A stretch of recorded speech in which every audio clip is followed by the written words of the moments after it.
Bonjour à tous, j'espère que vous allez bien et bienvenue sur Nouvel Élan TV, le média qui donne parole à la ville. Aujourd'hui, je suis en présence de Norman qu'on va interviewer à propos de son parcours et de son média, C'est Carré le média. Et je suis donc Luna Arnesio Ndi, journaliste indépendante et je suis accompagnée de... De Vincent Fayol, journaliste aussi. Bonjour. Bonjour, comment vous allez? Ça va et vous? Ouais, merci, ça va, ça va. Merci pour l'invitation. Merci à vous d'avoir répondu.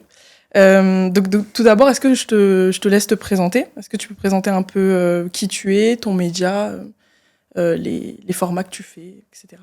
Ok, le média. On part pas sur une séance de psy tout de suite, c'est le média. Ok. Alors, le média, c'est carré, ça fait, on va dire 2 ans, je suis dessus pleinement depuis 2 ans. En vrai, il existe depuis le premier confinement, mais je suis dessus pleinement depuis 2 ans. Les formats que je fais, c'est des formats plus longs, des reportages sur YouTube et des formats beaucoup plus courts avec des interviews de personnes venant du monde associatif, du monde culturel, sur Instagram et TikTok. La ligne éditoriale du média, c'est de mettre en lumière ceux qui ne le sont pas dans les médias traditionnels et de montrer que dans les quartiers, en fait, il n'y a pas que du foot, du rap et de la drogue. Il y a ça, on n'est pas non plus totalement naïf, mais il n'y a pas que ça. Il y a des assos, il y a des collectifs, il y a juste des gens qui sont là et qui veulent montrer, qui vivent comme tout le monde. Et du coup, en fait, voilà, c'est ça que je fais sur mon média. D'accord. Et est-ce que tu as déjà travaillé dans une rédaction déjà existante? Parce que je me demandais quel a été le déclic de créer son média indépendant au lieu d'aller travailler dans un autre média plus connu. Ouais, alors quand j'étais en licence information communication, pendant mes 2 premières années de licence, je travaillais en parallèle dans un média. Je travaillais à Europe 1, avant que ça devienne une radio d'extrême droite. Je travaillais à Europe 1 et voilà, j'étais au sein de la rédaction et c'était bien, c'était cool. Et après, à ma 3e année de licence, je devais faire un stage pour valider ma licence et c'était à France Télévisions. Et du coup, j'étais à France 2, voilà, au sein d'une émission. J'étais assistant de production au sein d'une émission. Donc voilà, donc c'est ça un peu mes expériences au sein de médias tradis. Ok. Et qu'est-ce qui c'est quoi le déclic d'avoir créé un média indépendant après?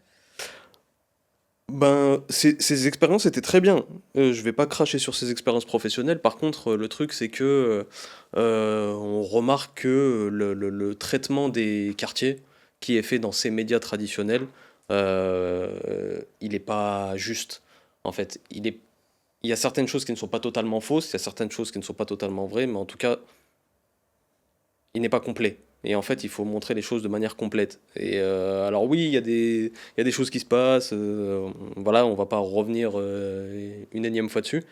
Mais il faut aussi montrer le positif. En fait, il faut pas voir le verre à moitié vide ou le verre à moitié plein. Il faut voir le verre de manière complète. Un peu plus nuancé, ouais, la chose, quoi. Voilà. D'accord. Si tu devais résumer l'évolution de ton média en 3 étapes, qu'est-ce que tu choisirais? L'évolution de mon média en 3 étapes. Bah déjà, faut trouver son public cible. Déjà, faut bien savoir lui parler, c'est-à-dire adapter les formats à ce public cible. Ça, je dirais, c'est une 2e étape. Et la 3e étape, c'est il faut être régulier, hein, tout simplement. Il faut être régulier, ça veut dire qu'il faut poster tout le temps. Et, mais tout en restant sur les mêmes thématiques et surtout en essayant de ne pas se perdre. D'accord. Mais ce que je voulais dire par là aussi, c'est est-ce que toi, il y a une vidéo, un sujet ou une interview qui t'a fait un peu, pas buzzer, mais maintenant on dit ça comme ça, mais popper comme ça sur la toile, qui t'a propulsé en avant? Là, comme ça, je pourrais pas dire, il n'y en a pas une plus qu'une autre. Après, ces derniers temps, il y en a qui ont pas mal marché. Il y en a qui ont vraiment bien marché, notamment celle de Seydou Camara, qui est un acteur qui vient de Saint-Denis, qui a joué dans la série Validé. Il jouait William dans la série Validé, dans les 3 saisons.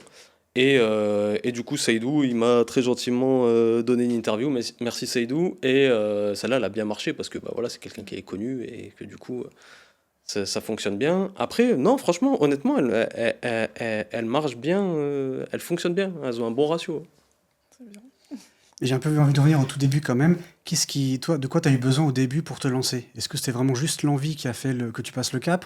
Ou tu as eu besoin un peu de t'entourer, d'une motivation extérieure, un investissement? Qu'est-ce qui t'a manqué au début? Enfin, de quoi tu as eu besoin au début pour démarrer? La rage. Mais vraiment, vraiment la rage de se dire, mais en fait, arrêtez de parler de nous comme ça, en fait. Arrêtez de parler des quartiers comme ça. C'est bon, en fait, ça va bien 5 minutes. Arrêtez de nous utiliser pour parler, enfin, pour faire du buzz, pour faire de l'audience, et surtout pour dire n'importe quoi. Ou pour dire la moitié des choses. La moitié qui vous arrange pour servir une politique bien précise. Arrêtez. C'est surtout cette rage qui m'a intéressé au début. Et qui m'intéresse toujours aujourd'hui, hein, encore plus en 2026 et avec 2027 qui arrive. Ok. On aura des questions sur ça, justement.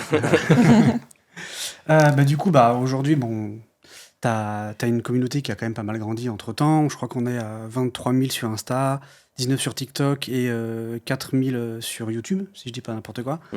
Comment est-ce que tu gères, toi, entre le passé du format très court, qui est inhérent genre à TikTok ou aux Reels, à des formats plus longs de YouTube? Et comment est-ce que tu arrives à jongler entre les deux? C'est une question d'emploi du temps parce qu'à côté de ça aussi j'ai une boîte de production qui s'appelle C'est Carré Production. On reste dans la même thématique. Voilà, une boîte de production où le but aussi c'est encore une fois d'écrire des contenus qui parlent de nos quartiers et justement de les vendre à ces médias traditionnels pour que eux diffusent ces choses-là sur leur médium, quoi. Voilà, des choses qui sont concrètes de notre quotidien. Maintenant, comment passer du format plus long au format plus court, c'est une question d'emploi du temps, vraiment. C'est vrai que ça prend du temps d'aller tourner même des formats courts, ça prend énormément de temps parce qu'il faut démarcher les gens, il faut se déplacer. Là, par exemple, avant d'arriver ici, j'étais au fin fond du 91 pour faire une interview, donc tu tapes tout le RERD, pour ceux qui connaissent la RATP, tu tapes tout le RERD pour revenir ici. Donc ça prend 1h30 aller, 1h30 retour pour faire une interview qui va être montée en 3 minutes.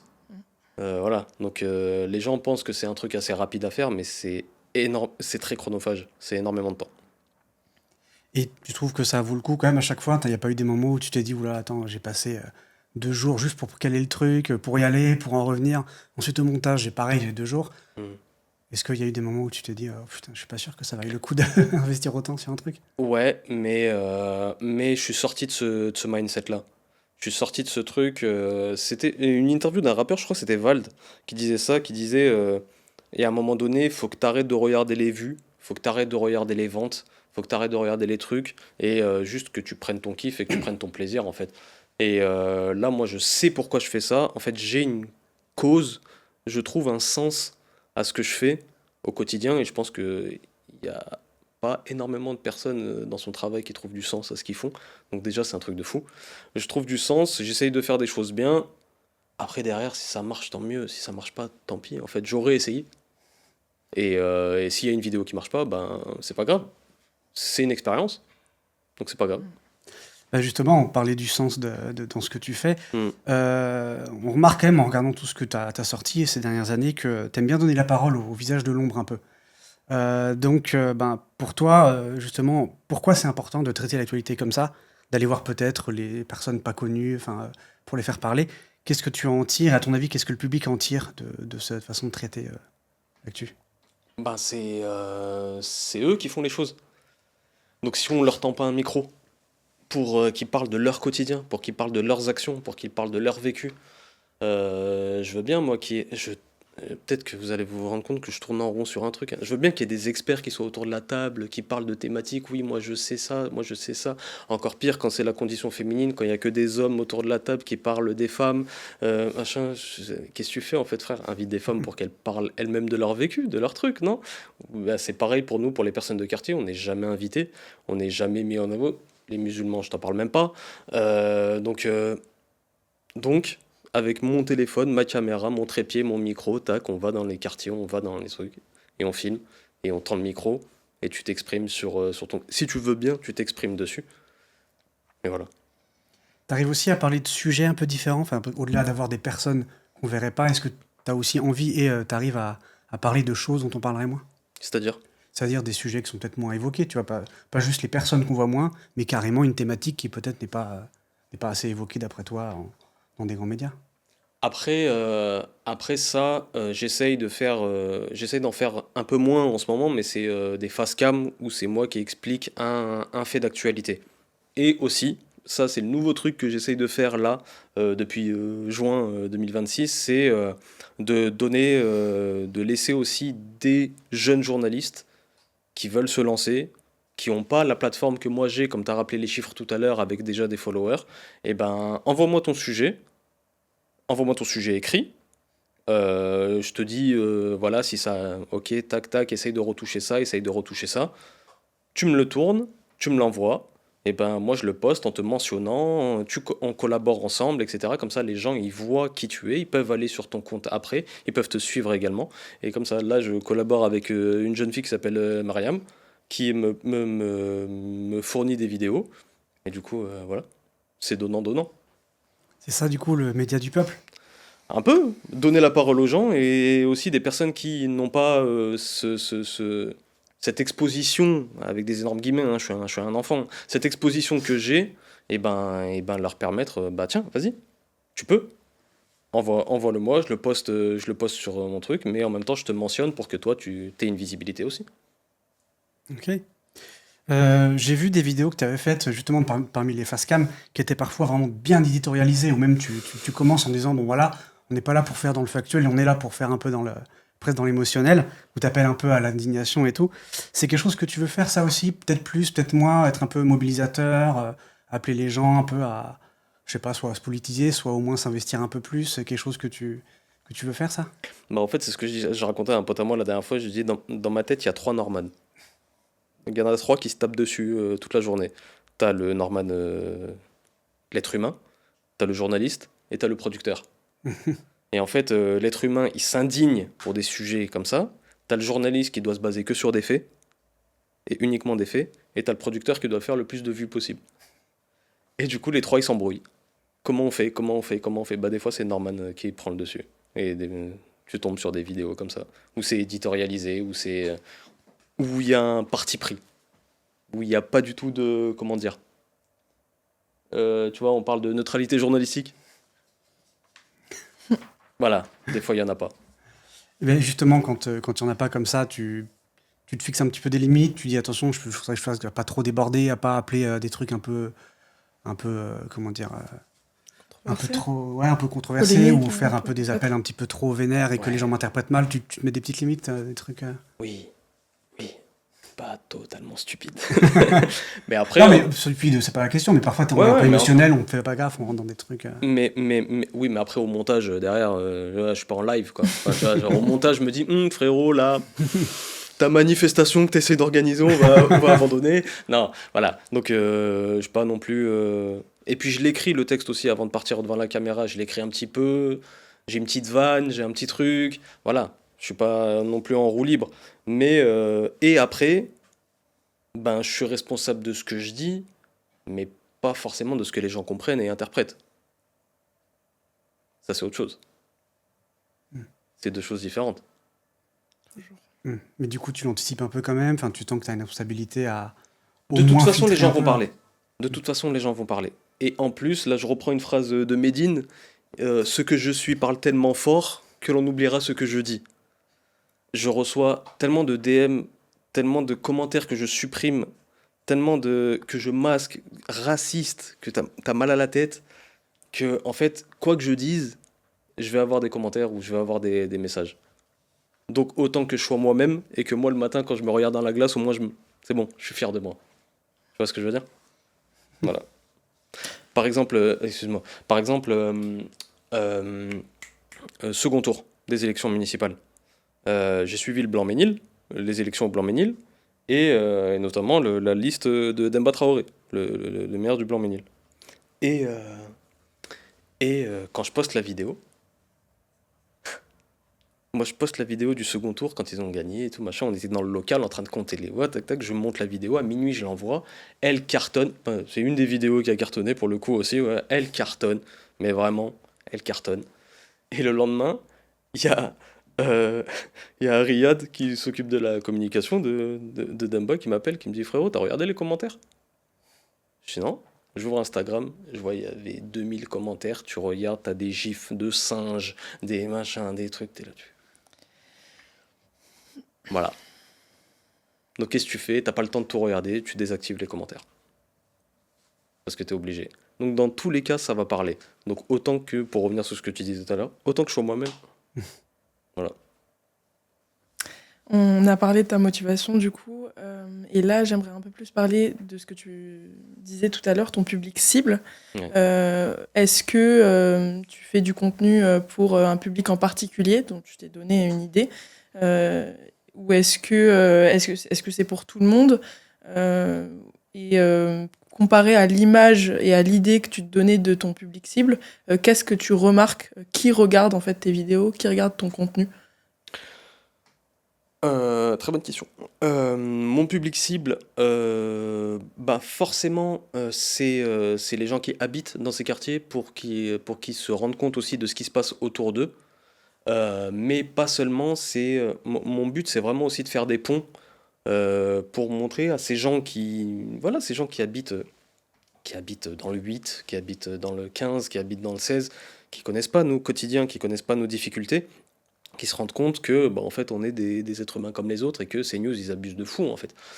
C'est de faire des ponts. Et en fait, là, ce dont je me suis rendu compte, c'est quand tu regardes la tranche d'âge majoritaire et ouais, la tranche d'âge déjà majoritaire, c'est une tranche d'âge qui est assez âgée. Et c'est ça qui est intéressant. C'est ce qui fait que mon pont, bah, il marche un peu. Et aussi sur l'endroit où ils vivent, c'est Paris en majorité. C'est Paris, c'est pas Île-de-France, c'est Paris. Et du coup, ce qui fait que, bah, en fait, ça marche. Le pont, il fonctionne. Et du coup, il y a des gens qui ne voient pas des acteurs du milieu associatif dans les quartiers, etc., etc. Bah là, ils le voient. Ils en font ce qu'ils veulent, hein, évidemment. Mais au moins, ils le voient et ils sont abonnés. Surtout que normalement sur les réseaux sociaux, c'est plus des jeunes qui peuvent avoir accès C'est ça. à ton contenu en général. Mais... D'accord. Et comment, dans la pratique, tu arrives à savoir qui regarde tes vidéos, plutôt par rapport aux statistiques directement sur les applications? Ou, Ouais. Bah, ok. tu peux regarder vidéo par vidéo. Mhm. Tu peux regarder, en fait, tu as les stats des vidéos, tu peux regarder la courbe, les gens ils sont quittés à quelle seconde, est-ce que ton hook il était bon, est-ce que machin, voilà, tous ces trucs de communicants, hein, voilà. Savoir si ton accroche était bonne, si le sujet est bon, si le reach, le CTA il était bien placé au bon endroit, etc., etc., etc. Et après, t'as le. La C'est pas une rétention. sorte de sondage, mais genre la tranche d'âge majoritaire, le sexe, c'est homme-femme, en fonction de la ville, en fonction de ce que la personne a tapé dans la barre de recherche pour tomber sur ta vidéo. Voilà, il y a plein de choses. D'accord. Et toi, j'avais plus une question maintenant sur, ça va avec le public cible, en tout cas l'idée de ce que tu veux faire. Donc, on a entendu le mot conscience, avoir conscience d'eux.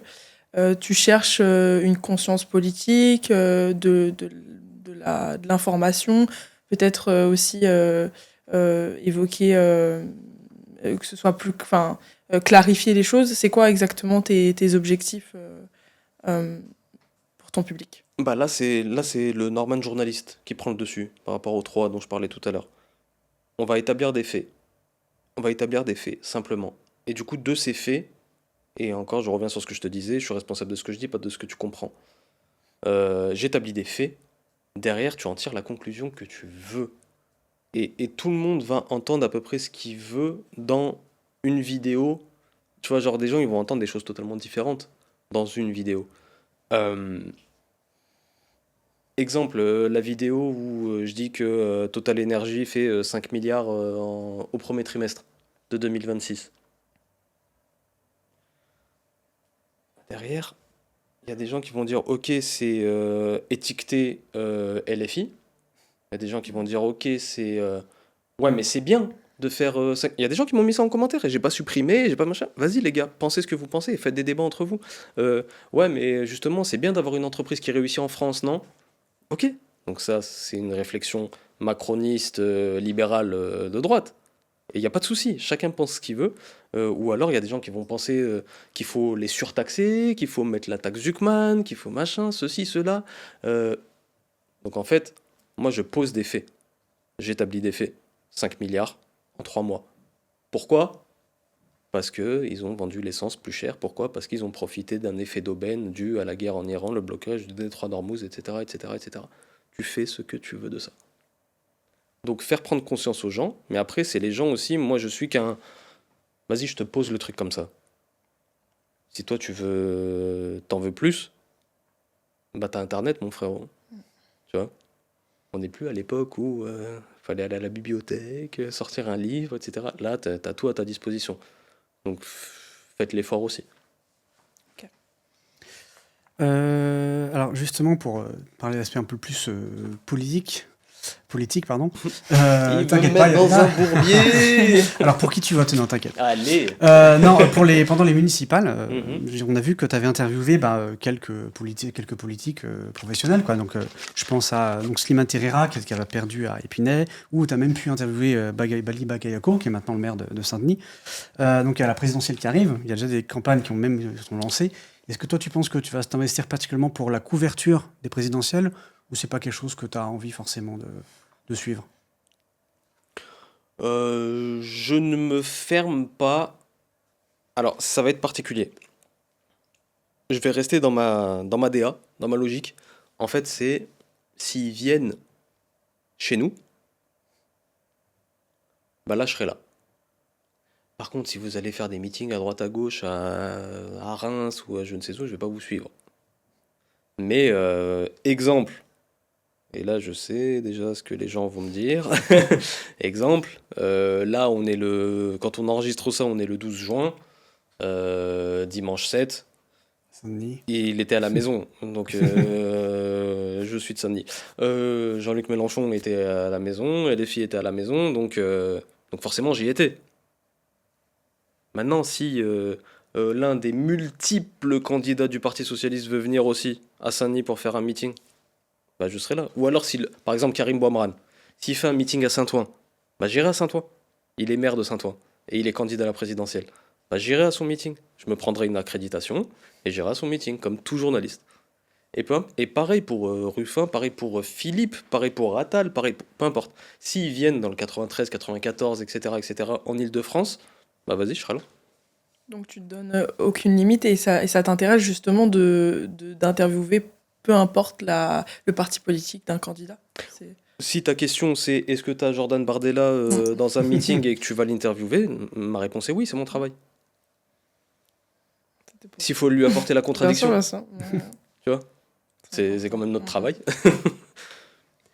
Bon, du coup, apparemment, tu te fermes à rien pour cette campagne, mais est-ce que... Même à être candidat. Alors, Jeanne... Alors, putain, on a une exclue. Pour toi, ce qui va être important dans cette campagne, toi personnellement, et puis toi en tant que gérant de chaîne d'actu politique, enfin d'actu en général, pour toi, ça va être quoi les gros enjeux? Qu'est-ce qui va être vraiment important à suivre dans cette campagne? Est-ce que si tu devais mettre, par exemple, un certain prisme en avant en allant justement suivre ces meetings ou les interviews, ce serait quoi? Est-ce que ce serait toujours dans ta ligne édito de faire parler plus et représenter plus les quartiers? Est-ce que ce serait l'écologie? Est-ce que ce serait la lutte contre l'extrême droite? Est-ce que ce serait la représentation des minorités ou des quartiers? Enfin, qu'est-ce qui, toi, te paraît le plus important Pour moi? Ouais. Toi et ta chaîne. De ma vision? Ouais. Ok. Les services publics. Les services publics, parce que c'est voilà, des potes qui bossent à l'hôpital, des potes qui bossent, qui sont profs, qui sont machin, qui disent que c'est vraiment du n'importe quoi. Quand tu regardes les salaires des profs sur les 30 dernières années, ça a été divisé par 2,5. Donc tu m'étonnes que ça n'attire pas des nouveaux profs, donc tu m'étonnes que le niveau baisse, donc tu m'étonnes que voilà, l'hôpital, il y a de moins en moins de personnes, donc tu m'étonnes que les gens s'entassent dans les salles d'attente, donc tu m'étonnes qu'ils se dirigent vers des cliniques privées. Donc tu m'étonnes que, encore une fois, je pose des faits. C'est pas orienté, je pose des faits.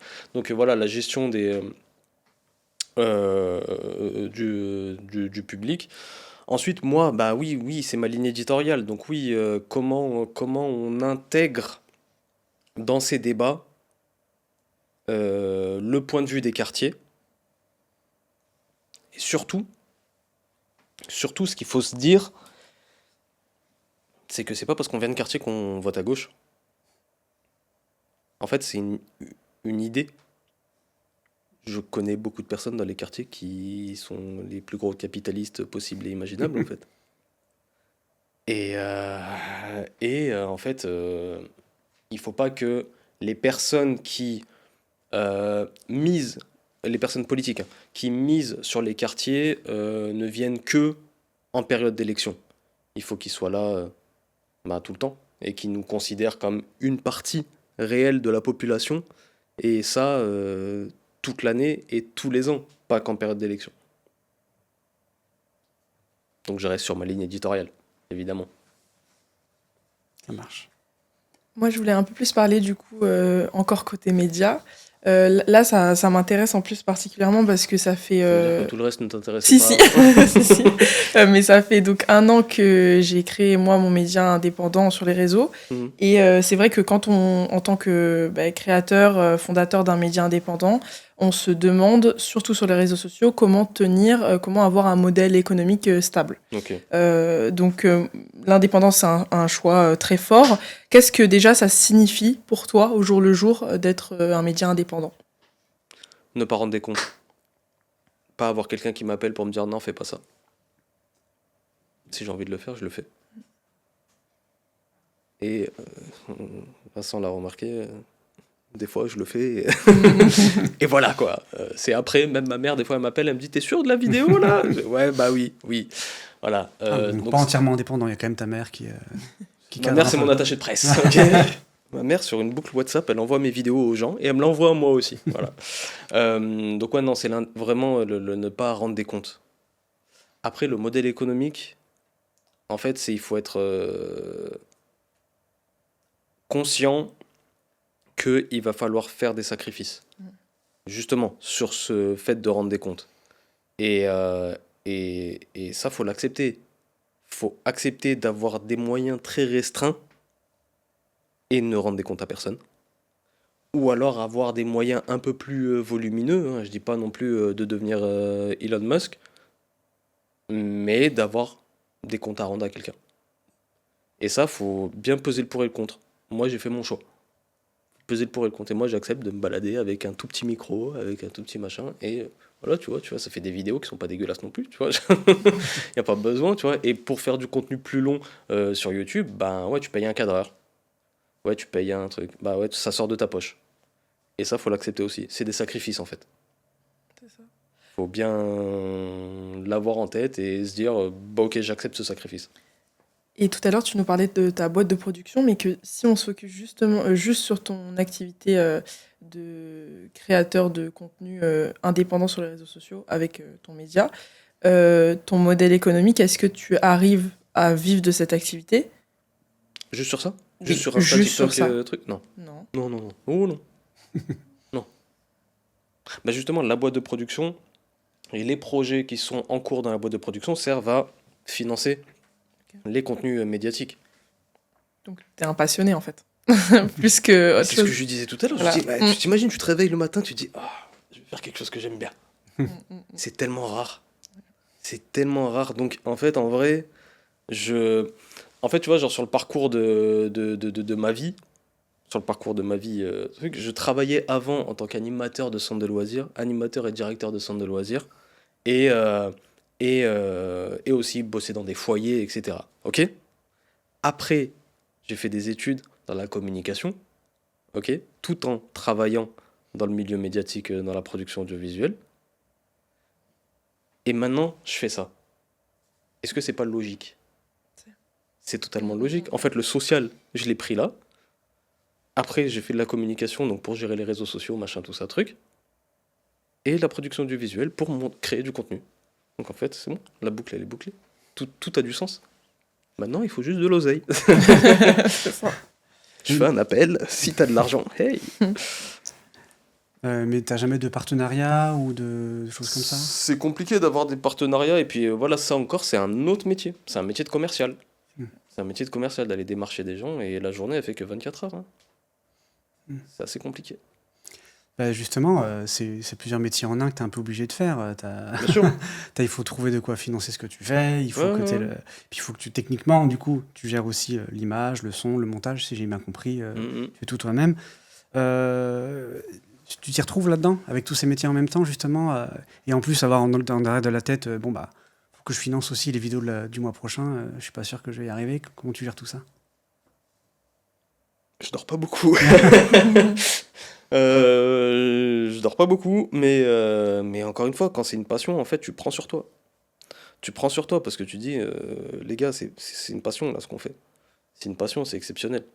Euh, Juste là, tout à l'heure, comme je te disais tout à l'heure, j'étais au fin fond du 91 pour une interview avec une actrice-réalisatrice, une petite jeune actrice-réalisatrice, et elle-même elle me disait, voilà, là pour le moment, j'ai pas de revenus dessus.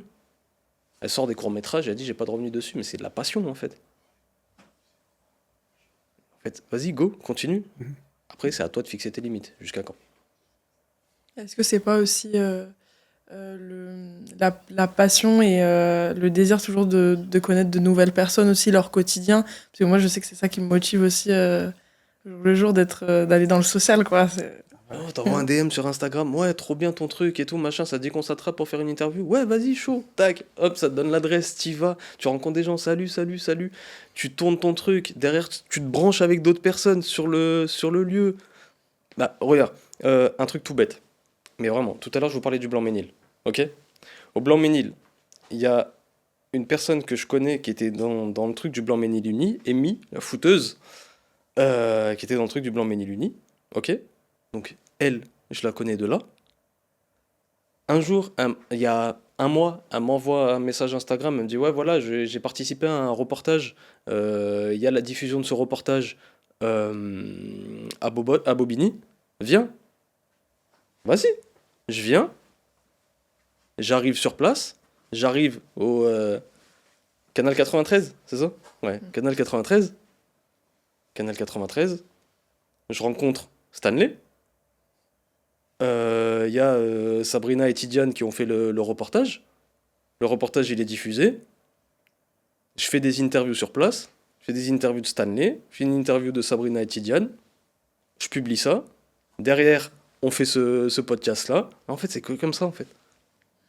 Tu t'accroches à droite, à gauche, tu fais des rencontres, tu te branches. Ah ouais, ce serait cool de faire ça. Ouais, trop bien et tout, machin. Bah voilà. Très simplement. Et c'est comme ça tous les jours, tout le temps. Du coup, tu as un petit peu répondu à la question que je voulais te poser là, mais Allez. t'as des rapports un peu avec d'autres créateurs, créatrices qui sont à peu près, on va dire, dans la même échelle que toi, qui essaient un peu de faire pareil. Vous échangez parfois des infos, des contacts ou des Non, manières on se de bosser? déteste. Non, on se Vous déteste. haïssez On se avec déteste. On se déteste. Non, mais j'aimerais bien. En fait, moi, ce que j'aimerais faire, c'est justement, encore une fois, créer des ponts. Et ce que j'aimerais faire, c'est créer du lien entre tout le monde, vraiment. Tu vois, tout le monde, il y a un album que j'adore. Un album de rap qui s'appelle 93 Empire. De Fianso. Et en fait, Fianso, il a dit, bah vas-y, tu sais quoi, on va appeler tous les rappeurs du 93 et on va les faire poser sur un album. Et c'est une galère. C'est une galère de fou. Parce que il y a des Pour le coup, ils se détestent vraiment en plus. il y a des villes, il y a des quartiers, il y a des cités, il y a des fours qui se détestent, il y a des équipes qui se parlent pas, il y a des... Waouh, il est devenu le diplomate du 93, hein, Sofiane, bravo.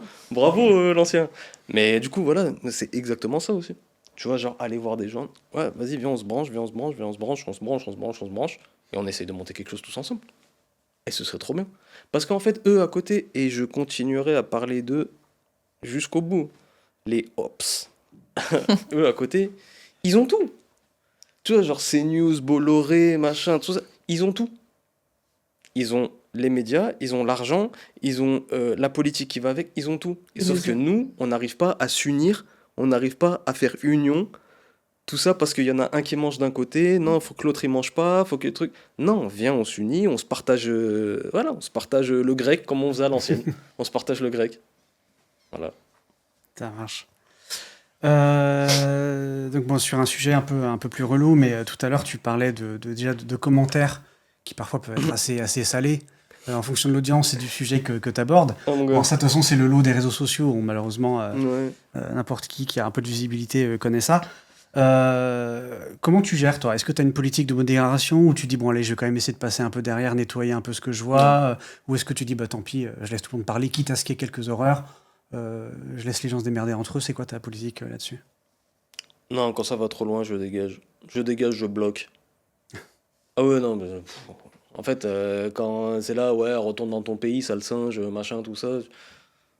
Alors, signaler, hop, propos injurieux, hop, bloqué, célèbre.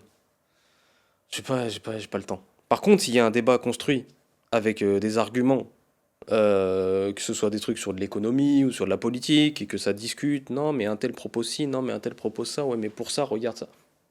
Moi, je laisse les gens, mais je suis quand même derrière à regarder. Hmm. Pas tout le temps, parce que C'est ça, j'ai j'allais pas que dire, ça à faire. t'arrives, c'est. C'est compliqué, c'est le soir, ouais, je fais ça, je me pose comme ça et je regarde les commentaires. Et ça aide à dormir. Pas forcément. Ça Hors aide à des se horaires. gratter la tête. Ouais. Pas forcément. Bon, ça te rappelle qu'il y a du taf, quoi. Au moins, c'est qu'il y a du. Mais ça prouve que j'ai raison de faire ça. Mm. Parce que si les gens débattent, ça veut dire qu'ils sont pas d'accord. Donc ça prouve que j'ai raison. Si tu pouvais revenir en arrière, depuis que tu as commencé ton média, est-ce qu'il y a une erreur que tu reproduirais plus aujourd'hui ou quelque chose que tu éviterais, qui pourrait faire office un peu de conseil à ceux qui veulent se lancer Une erreur que je ne referai pas. En fait, moi j'aime bien mon parcours parce qu'il est bizarre. Et du coup, j'aime trop ça. Petit truc pour les personnes qui ne savent pas, et tranquille, hein, c'est normal. J'ai un handicap visuel.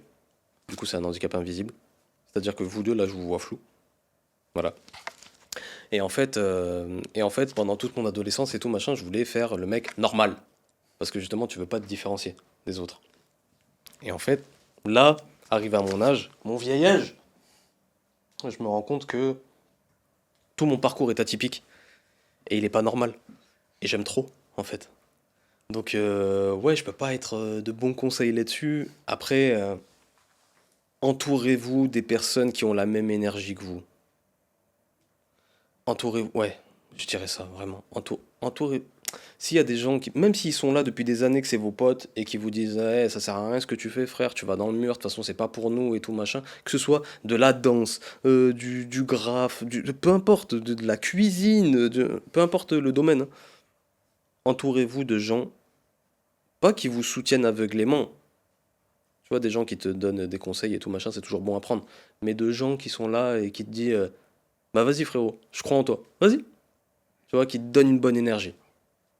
Et qui sont dans la même énergie que toi. Et les autres, mettez-les de côté. Tu dirais que c'est quoi le plus grand avantage que tu retires toi personnellement et même professionnellement de tout ce que tu as fait avec ton média, cette expérience? Les accréditations. J'avoue, les soirs de match, c'est- c'était- Pas mal, hein. C'est pas mal quand on voit un truc pour un concert, on dit ok, je te mets une accréditation. Eh, ça régale. Non, ben en vrai, c'est de se brancher avec des gens qui te ressemblent et qui ont encore une fois la même énergie que toi. Ou qui te ressemblent pas forcément, hein, mais qui au moins, tu vois, genre qui te ressemblent à l'extérieur ou qui te ressemblent à l'intérieur, tu vois, avec la même vibe, tu vois.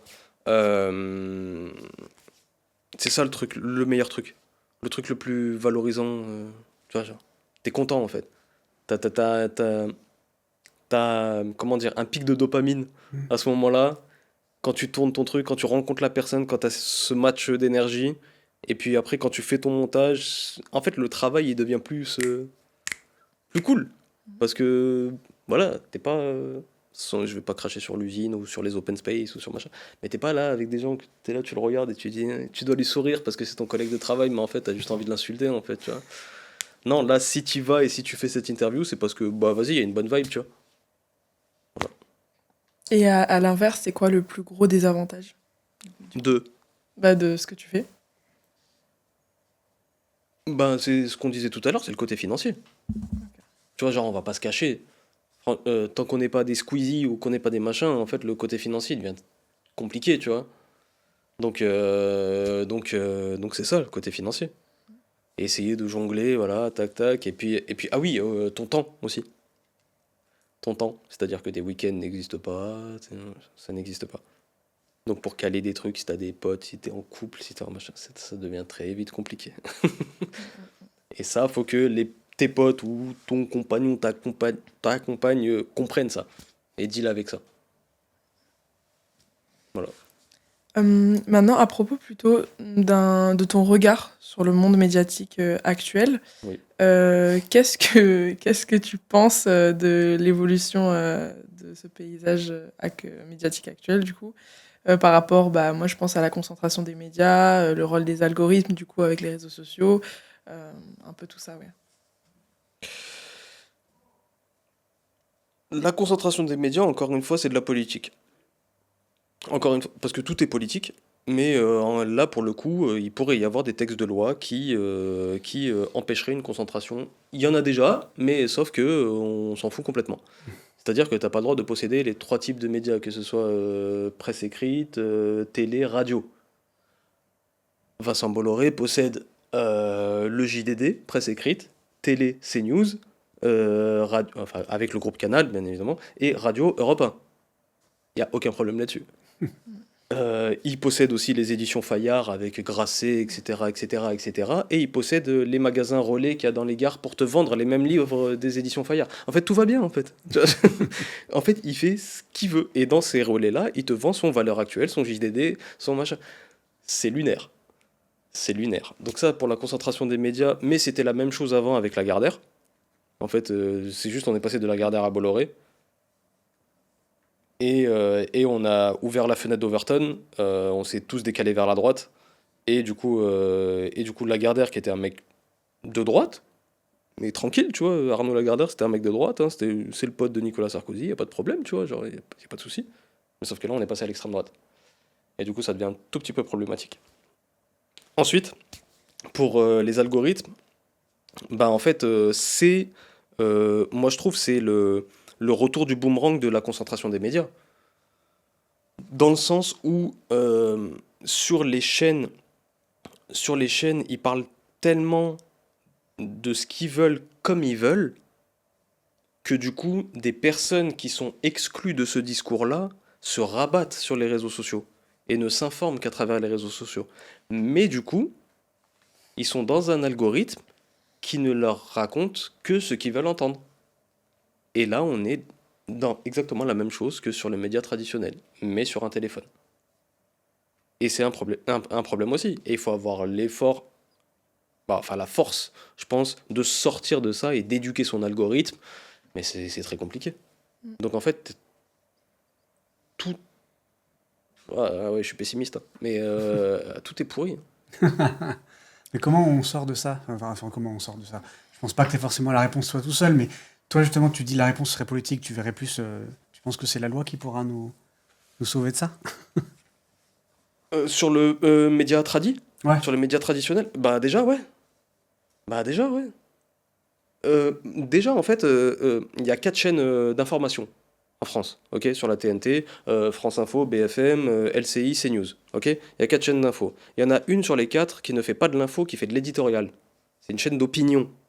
C'est-à-dire que tu as des mecs qui sont autour de la table et qui donnent leur point de vue, comme ça. Comme si tu étais au café. Ils donnent leur point de vue, ouais, mais non, moi j'ai vu ça, truc. Et en fait, c'est pas du journalisme, ça, les frères. Et du coup, si c'est une chaîne d'opinion, il n'y a pas de souci. Mais à ce moment-là, ça devient une chaîne payante. Et ça, c'est à l'Arcom, autorité de régulation des médias, anciennement CSA, de faire ça. Mais sauf que là, comme on est à 1 an des élections présidentielles, personne ne bouge une oreille. Parce qu'ils ont peur. Parce qu'ils ont peur de ce qui va arriver en mai 2027. Avec la possibilité du RN à l'Élysée. Donc ils se disent, s'il y a le RN à l'Élysée et que nous, on a dégagé ces news, ils vont nous tomber dessus. Et je voulais contrebalancer ce que tu disais juste avant. Après, bon, c'est vrai qu'on ne peut pas s'empêcher d'être assez pessimiste quand on regarde le paysage médiatique actuel, mais aussi, moi je sais que j'avais beaucoup de professeurs qui me disaient qu'il fallait faire très attention avec les nouveaux journalistes, donc ces personnes qui n'ont pas forcément Je suis d'accord.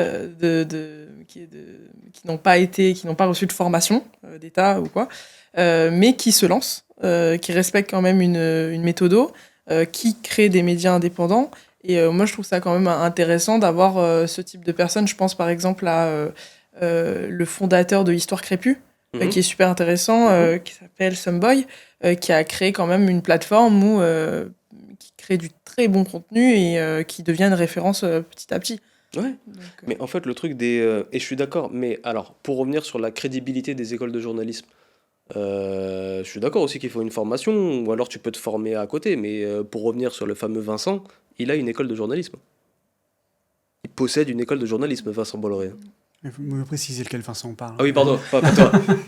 c'est vrai que Non, Vincent Bolloré possède une école de journalisme. Donc, est-ce qu'il forme des journalistes à fonctionner exactement comme il veut qu'ils fonctionnent? Voilà. Et pour revenir sur ces personnes qui se lancent comme ça dans des médias indépendants dont je fais partie, etc. En fait, là, on a également influencé les médias traditionnels dans leur façon de s'exprimer, dans l'éditorialisation des propos. Parce que tout le monde donne son avis. Et du coup, à la télé, par exemple, quand tu vas regarder Quotidien, tu vas allumer Quotidien, bah t'as un Jean-Michel Apathy qui va faire son édito. Et il va faire son édito de la même manière que s'il était face caméra sur TikTok ou sur Insta, tu vois. De la même manière. Donc en fait, tout le monde s'influence l'un l'autre, pas de la meilleure des manières. c'est pour ça qu'il y a d'ailleurs, on parlait aussi du fait que on a peur dans le domaine journalistique que les réseaux sociaux remplacent les anciens formats. Mais il y a des personnes dont moi, par exemple, j'y crois pas forcément parce que je trouve plus qu'il y a une influence en fait entre les différents formats, entre les différentes plateformes et que ça évolue comme ça. Remplace les anciens formats, c'est-à-dire les JT, Bah, par exemple, non, la radio se ferait remplacer par les podcasts, les par podcasts. exemple. Je crois pas. Ouais, je crois pas. Je pense qu'ils vivent très bien ensemble. C'était le même débat sur YouTube va remplacer la télé. YouTube se rapproche vachement de la télé. Dans C'est les la formats. télé. Ouais. Regarde, encore une fois, parlons de Squeezie, regarde ce qu'il fait. Le format qu'il fait, c'est un jeu télé. C'est des jeux télé, c'est de la production audiovisuelle qu'il fait. Il met de l'argent dans des trucs, dans des trains, dans des jeux, dans des machins. C'est de la télé, mais sur YouTube. C'est la conso qui est différente. Tu penses qu'il y aurait besoin de formation un peu à l'esprit critique ou critique des médias pour Oh les oui. enfants, les jeunes ados et tout? Oh oui, Et dès y le compris départ. sur les réseaux sociaux d'ailleurs. Dès le départ. Ouais. Je pense moi, dès la primaire, vas-y. Mais vraiment, hein. Ouais. Parce que ils sont, on les voit dans la rue. Moi, je critique personne, je n'ai pas d'enfant, je critique personne. Mais tu vois, genre, dès qu'ils sont petits, ils sont posés comme ça avec une tablette, un téléphone, un truc, machin. Donc, ils sont exposés à des images dès qu'ils sont petits. Donc, il faut dès qu'ils soient petits, ils soient conscients de ce qui arrive. Enfin, de ce qu'ils ont en face d'eux et de la possible manipulation qu'ils peuvent avoir. Dès primaire, moi, je pense. Si je te sors un slogan d'une pub des années 90, tu t'en souviens immédiatement. Tu vois? Et parce que, comme le disait Luna, en fait, c'est dans nos têtes. Mais eux, tu vois, les dessins animés, les mangas, les animés, tout ça cumulé. Mais à un moment donné, il y a peut-être TikTok qui va arriver vers 10, 12 ans, 13 ans, Insta et tout. Et là, tu tombes sur du contenu problématique. Et là, il faut t'éduquer à ça. Et là, ils vont avoir une enfance que nous, on n'a pas eue. Hein. Et il faut accepter d'être totalement déconnecté de ça. Parce qu'on n'a pas eu cette enfance, nous. Ben justement, alors que tu parles de TikTok, tu parles de tous ces réseaux-là qui sont quand même blindés d'informations un peu, un peu en boucle, comment est-ce que toi, t'essayes, et peut-être que tu arrives, à retenir un peu l'attention j'imagine quelqu'un qui scrolle non-stop et qui d'un coup il tombe sur ta tronche, comment est-ce que tu fais en sorte qu'il y reste un peu et qui s'intéresse à ce que tu as envie de dire? Alors, j'aime pas comment tu parles de ma tronche. Mais ouais, bah ça, c'est ce qu'on t'apprend en école de communication, en fait. C'est le hook. Le hook, c'est comment t'attires l'attention dans la première seconde ou dans les 2 premières secondes. T'as des hooks visuels, des hooks auditifs, des hooks, enfin voilà, la phrase, hey, vous savez pas ça là-dessus? Tu vois, genre, tu vois, des trucs, hey, de quoi il me parle? Et du coup, tu vas rester un petit peu, et si ça t'intéresse vraiment, tu vas regarder, sinon tu quittes. C'est des stratégies. Et là, c'est le Norman producteur qui est dans ma tête, qui réfléchissait à... Waouh! Je fais un AVC, bougez pas. Qui réfléchit à ça. D'ailleurs, d'où est-ce que ça vient la brosse dans la main? Pareil, c'est de tenir l'attention sur des trucs. En fait, je sais pas si vous scrollez. Voilà, on est comme tout le monde. Vous scrollez. Et ben des fois, t'as des gens, ils posent le micro sur une brosse à dents. Ils posent le micro sur un truc et tout. Machin. Et t'es là, tu regardes la brosse à dents et tu regardes le truc. Et en fait, tu te rends pas compte, mais la vidéo, elle défile. Et toi, en fait, t'es concentré sur autre chose. Et ben la brosse, c'est exactement la même chose. Alors, ça, je pense c'était vraiment pour attirer le. Bah non, de base, c'est pour me Ah. coiffer. Mais au bout d'un moment, en fait, ça a commencé à attirer vraiment les gens, genre en mode pourquoi il a une brosse, lui, tout le temps en fait, frérot, t'es un poney, pourquoi t'es tout le temps avec une brosse? Et au bout d'un moment, bah, vous voulez que. Ah bah ouais. J'ai tout le temps une brosse en fait sur moi. Voilà. Donc c'est pas. C'est pas un truc, c'est juste que j'ai tout le temps une brosse. Mais D'accord. au bout d'un moment, c'était plus pour attirer l'attention. Ouais, voilà. Ça vous intéresse, ça vous intrigue? Bah vas-y, je l'ai quand même. Bah, ok, bah, bien joué, parce que moi, ça m'a interrogé direct. Voilà. Je me dis, qu'est-ce qu'il fout avec ça? Est-ce que c'est un gimmick? Est-ce qu'il y a un lore que je connais pas? Il y a un truc. Non. Ok. Le monde des brosses. Non, non, je suis pas dans ce lore. Ça devrait Ok. aller. Ça marche. Eh ben écoute, là j'ai envie de parler un peu de ton actu et de ton avenir. Est-ce que tu as des projets, des nouveautés de projets ou des choses que tu développes qui vont arriver, que tu aurais envie de développer à partir des semaines, mois qui arrivent? Oui. Après, c'est très compliqué d'en parler parce que c'est encore en cours de négociation pour les vendre, justement. Donc voilà, il y a deux projets qui sont en train de se bosser actuellement, qui sont en train de s'écrire. Il y en a un qui me tient vraiment, Oh là, non, on oublie ça. Voilà, il y en a un qui me tient vraiment à cœur parce qu'il y a les présidentielles 2027.